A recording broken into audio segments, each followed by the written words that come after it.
Well, it's prime outdoor season, and that means it's a prime time for ticks to get a good bite. And the numbers are in, and they're multiplying across our area. Here's a staggering number for you. A researcher at Columbia's NYC Ticks Project tells us 80% of Brooklyn and Queens parks have ticks. That's double the number from 2022. Fox 5's Duarte Geraldino is in Alley Pond Park with what you need to know. His name's Jake. Angelina Mustafa walks her dog every day and gives him medicine to protect him from tick-borne illnesses, but she never thought she had to be so cautious about herself.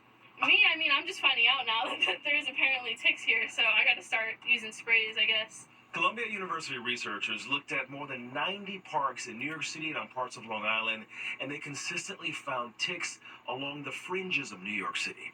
Dr. Maria Duick-Wasser is a disease ecologist at Columbia University's New York City Tick Research Project. It launched in 2017. She says ticks are spread by deer, one reason the outskirts of the city and major parks are affected. Birds are also dropping ticks over the city. That, combined with warmer weather, means the risk of tick-borne illness is higher. Now we know ticks are moving up north into Canada. And that's definitely moving to areas that were previously too cold for them. And the other thing that's really important is that the activity of the ticks is now year-round. I did not know that there were ticks here. I guess I'll have to be more careful. Careful because, as Dr. Suraj Sugar explains, ticks can transmit a number of illnesses. Yeah, there are actually a whole host of diseases that ticks can transmit. Everyone knows about Lyme disease, but there are others. That's important to note that there's something called anaplasmosis, babesia, Ehrlichia. So there's a whole host of diseases that can have overlapping symptoms. New York City Department of Health data shows a dramatic rise in the number of Lyme disease cases.